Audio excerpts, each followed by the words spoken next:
Okay, welcome to part two. When we last left our heroes, we were discussing the nature and origin of Columbus Day and what is problematic about Columbus as a national hero and a figurehead.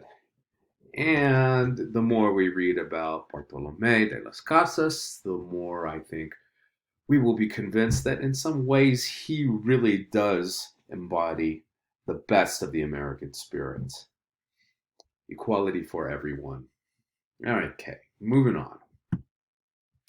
Finally, we're going to come to Alvar Nunez Cabeza de Vaca. Yes, his last name means head of the cow. His grandfather was a great general who won an important battle by putting a cow skull near this seldom known path or route into a battlefield. And wow, hey, if that's what works, that's what gets the job done, more power to you. So, he too was part of an exploration team um, led by Panfilo de Narvaez in 1527. So he's a little bit later than some of the people we've looked at. And he's a provost marshal, which means he was kind of working under the governors and helped to establish regulations and rules and general administrative duties. It goes belly up. Everything goes totally wrong, as you'll read, and he ends up wandering through a lot of North America or South North America with various Native American tribes. He starts in Texas, he goes to New Mexico, all the way down to Mexico, like Mexico City to be exact here. And what we see with Cabeza de Vaca's narrative is a egalitarian interaction with the Native Americans like we have not seen with the Spanish before.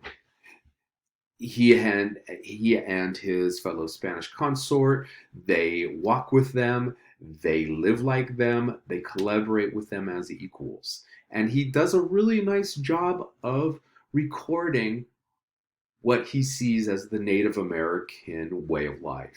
And he does it without judgment, and he does it without any kind of significant bias that we saw out of those earlier Spanish explorers.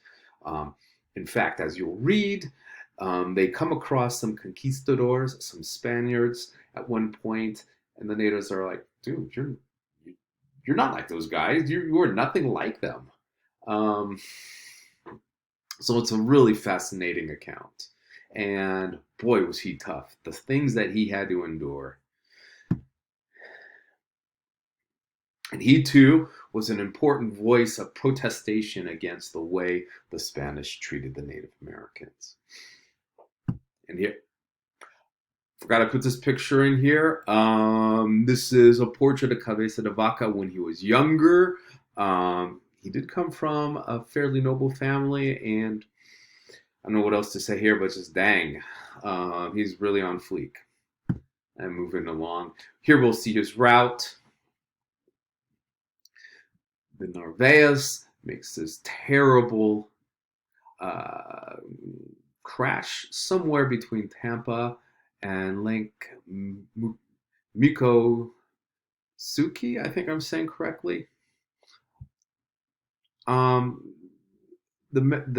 journey as we see it starts right around here, near what is now Galveston Bay.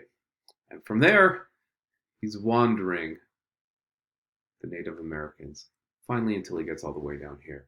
So it's a really fantastic story that portrays the Native Americans and their culture, like the way they settle disputes, the role of gender, and also their spirituality in pretty good detail. So I hope you're enjoying that one too. That concludes our look at the Spanish explorers for this reading selection. A couple things come to mind that I'd like to mention.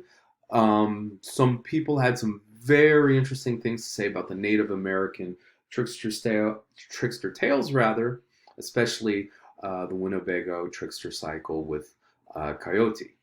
Now, There is a larger story or excerpt from that particular trickster cycle in a previous edition of the Norton, and it had some very interesting moments of what we could call gender transition for Coyote. And I think it's more than fitting for us to take a look at them at this time and place too. Um, the very binaristic nature of gender that has been the assumption for so long in some quarters is being challenged and even, not even accepted early on in some of these writings. So I will post that for you, and I hope you find that to be a good read as well. Take a look at my other videos, and once again, if you got questions, make sure you let me know. Thanks again.